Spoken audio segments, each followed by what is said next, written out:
Students, welcome back to my channel nurse within. आज की इस वीडियो में हम बात करने वाले हैं important topics for AIIMS nursing exam. AIIMS nursing exam के लिए क्या इम्पॉर्टेंट सब्जेक्ट्स होते हैं जो कि काफ़ी इम्पॉर्टेंट होते हैं और वो आपको आने चाहिए। ओके, तो देखते हैं हम क्या है। एम्स नर्सिंग एंट्रेंस होता है, बीएससी नर्सिंग का एंट्रेंस एग्ज़ाम होता है जिसमें कौन कौन से ऐसे सब्जेक्ट्स होते हैं और कौन कौन से ऐसे उनके टॉपिक्स होते हैं, सब्जेक्ट्स और चैप्टर्स होते हैं जो इम्पॉर्टेंट होते हैं, उसको हम देखते हैं। ओके, तो पहला जो हमारा सब्जेक्ट है वो है बायोलॉजी। बायोलॉजी काफ़ी इम्पॉर्टेंट है, मोस्ट इम्पॉर्टेंट सब्जेक्ट है। इससे काफ़ी अच्छा वेटेज देखने को मिलता है। ओके, तो इसे आपको काफ़ी अच्छे से पढ़ के जाना है, मोस्ट इम्पॉर्टेंट है ये सब्जेक्ट। तो बायोलॉजी में हम सब्जेक्ट्स इस सब्जेक्ट्स के अंदर देखते हैं कौन कौन से ऐसे चैप्टर्स हैं जो इम्पॉर्टेंट हैं। तो बायोलॉजी में सबसे पहला जो हमारा चैप्टर है वो है human physiology. Okay, human physiology से काफ़ी अच्छा वेटेज देखने को मिलता है, ह्यूमन फिजियोलॉजी। ओके, सेकंड है ह्यूमन फिजियोलॉजी का मतलब होता है कि हमारा जो बॉडी है, ह्यूमन का बॉडी है, वो कैसे काम करता है, वर्क कैसे करता है। तो इस चैप्टर से काफ़ी अच्छा वेटेज देखने को मिलता है। सेकंड है human reproduction and reproductive health, और ये चैप्टर भी काफ़ी इजी होता है और अगर आप एक बार अच्छे से पढ़ लेते हो इस सब्जेक्ट को, इस चैप्टर को, तो काफ़ी इजी हो जाता है और काफ़ी अच्छे क्वेश्चंस, काफ़ी अच्छे नंबर भी आ जाते हैं आपके। ओके, थर्ड है हमारा जेनेटिक्स एंड इवोल्यूशन। फोर्थ है सेल बायोलॉजी। सेल बायोलॉजी यानी कि सेल से सेल के बारे में सारी जानकारी होती है, तो इससे इस चैप्टर से भी काफ़ी अच्छा वेटेज देखने को मिलता है। फिफ्थ है हमारा बायोटेक्नोलॉजी। सिक्स है इकोलॉजी एंड सेवन्थ है बायोमोलिक्यूल्स।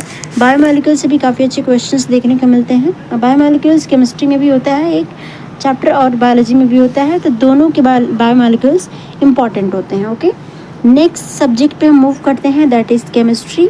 केमिस्ट्री में देखते हैं कौन कौन से ऐसे चैप्टर्स हैं जो कि हमारे लिए बहुत इंपॉर्टेंट हैं, नर्सिंग स्टूडेंट के लिए इंपॉर्टेंट है। ओके, तो केमिस्ट्री में देखते हैं पहला जो चैप्टर है वो है बायोमोलिक्यूल्स। मैंने ऊपर भी कह रखा आपको कि केमिस्ट्री में भी होता है बायोमोलिक्यूल्स और बायोलॉजी में भी होता है, तो दोनों के बायोमोलिक्यूल्स इंपॉर्टेंट हैं। So biomolecules. सेकंड है केमिकल काइनेटिक्स। थर्ड है कोऑर्डिनेशन कंपाउंड्स। फोर्थ है सॉल्यूशंस। फिफ्थ है इलेक्ट्रोकेमिस्ट्री। सिक्स है block and D block elements. Seventh जो चैप्टर है हमारा वो है alcohols, phenols and ethers. And eighth जो चैप्टर है हमारा वो है organic compounds containing nitrogen. Okay, तो केमिस्ट्री में ये 8 चैप्टर जो होते हैं वो काफ़ी इंपॉर्टेंट हो जाते हैं आपके लिए और काफ़ी अच्छा वेटेज देखने को मिलता है। ओके, नेक्स्ट है हमारा फिजिक्स। फिजिक्स से देखते हैं कौन कौन से चैप्टर्स हैं जो काफ़ी इंपॉर्टेंट हो जाते हैं आपके लिए। तो फिजिक्स से हमारा जो पहला चैप्टर है वो है ऑप्टिक्स। ओके, ऑप्टिक्स से क्वेश्चंस आते हैं अच्छे खासे। एंड सेकंड है करंट इलेक्ट्रिसिटी। करंट इलेक्ट्रिसिटी से भी काफ़ी क्वेश्चंस आते हैं। एंड थर्ड है इलेक्ट्रोस्टैटिक्स। फोर्थ है मॉडर्न फिजिक्स जो कि एटम्स एंड न्यूक्लियाई के बेस पे है। फिफ्थ है इलेक्ट्रोमैग्नेटिक इंडक्शन। सिक्स है magnetic effect of current. Okay, and seventh है अल्टरनेटिंग करंट। तो ये फिज़िक्स में 7 चैप्टर्स होते हैं जो कि काफ़ी इंपॉर्टेंट हो जाते हैं आपके लिए और इनसे काफ़ी अच्छा वेटेज देखने को मिलता है। नेक्स्ट सब्जेक्ट्स है हमारा दैट इज़ जनरल नॉलेज।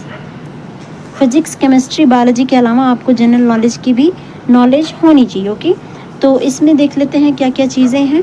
तो फर्स्ट है हमारा करंट अफेयर्स। एक मिनट, हाँ, तो इसमें देख लेते हैं क्या क्या है। फर्स्ट है हमारा करंट अफेयर्स। लास्ट 6 मंथ्स के जो करंट अफेयर्स होते हैं वो आपको आने चाहिए। ओके, आपको पता होने चाहिए। ओके, कंट्री में क्या चीज़ें हो रही हैं। सेकंड है हमारा health programmes of India. India में कौन से हेल्थ प्रोग्राम्स चलाए जा रहे हैं, उन सब चीज़ों के बारे में पता होनी चाहिए आपको। थर्ड है इम्पॉर्टेंट डेज़। इम्पॉर्टेंट डेज़ के बारे में आपको पता होनी चाहिए। ओके, फोर्थ है अवार्ड्स। अवार्ड्स कौन कौन से अवार्ड्स किस मौके पे क्या दिए जाते हैं।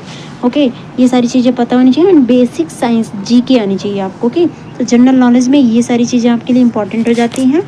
एंड अगर आप पोस्ट बेसिक नर्सिंग या नर्सिंग रिलेटेड एग्ज़ाम की यानी कि बीएससी नर्सिंग के अलावा अगर आप पोस्ट बीएससी बेसिक नर्सिंग या फिर कोई और एग्ज़ाम्स की बात करते हो, तो स्पेशली अगर हम पोस्ट बेसिक नर्सिंग की अगर हम बात करें तो उसमें कौन कौन से ऐसे सब्जेक्ट्स होते हैं जो आपके लिए इम्पॉर्टेंट हो जाते हैं। ओके, तो देख लेते हैं। सबसे पहले मैं आपको बता दूं कि पोस्ट बेसिक जो नर्सिंग होती है ये जीएनएम के बाद करी जाती है। जीएनएम 3 साल का एक डिप्लोमा कोर्स होता है, जिसके बाद पोस्ट बेसिक नर्सिंग करी जाती है। ओके, तो इसमें जो क्वेश्चंस आते हैं मोस्टली वो जीएनएम सब्जेक्ट से ही आते हैं। तो देखो, इसमें पहला हमारा एनाटॉमी एंड फिजियोलॉजी, जो कि आपका जीएनएम का सब्जेक्ट है। ओके, सेकेंड है फंडामेंटल ऑफ नर्सिंग।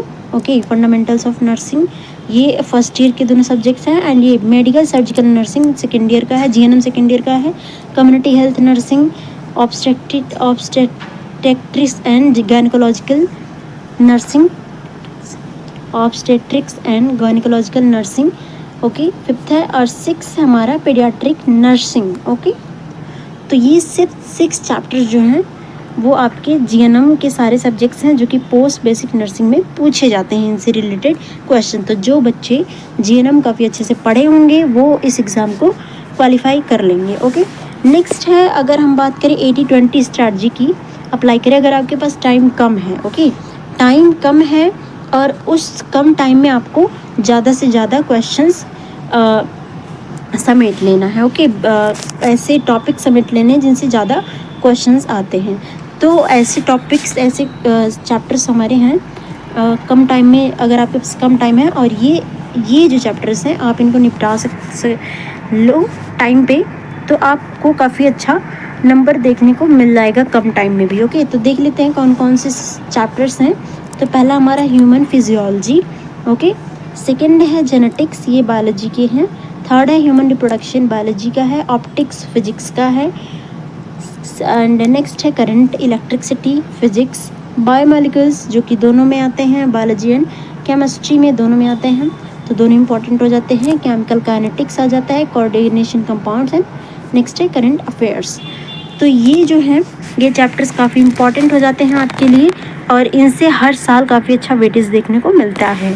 तो अगर आपके पास कम टाइम है तो ये चैप्टर्स आप पढ़ के चले जाओ, अच्छे खासे आ सकते हैं। लेकिन अगर आपके पास इनफ टाइम है तो आप सारे सब्जेक्ट्स, सारे चैप्टर्स पढ़ लोगे तो काफ़ी अच्छा देखने को मिल जाएगा आपका रिज़ल्ट। ओके, तो ये सारी चीज़ें थी, इम्पॉर्टेंट टॉपिक्स थे एम्स नर्सिंग एग्ज़ाम के लिए, और आप इनसे देख सकते हो कौन कौन से इम्पॉर्टेंट चीज़ें हैं जो आपके लिए ईजी हो जाती हैं। ओके, तो वीडियो पसंद आई हो तो लाइक, शेयर और सब्सक्राइब करें। ओके।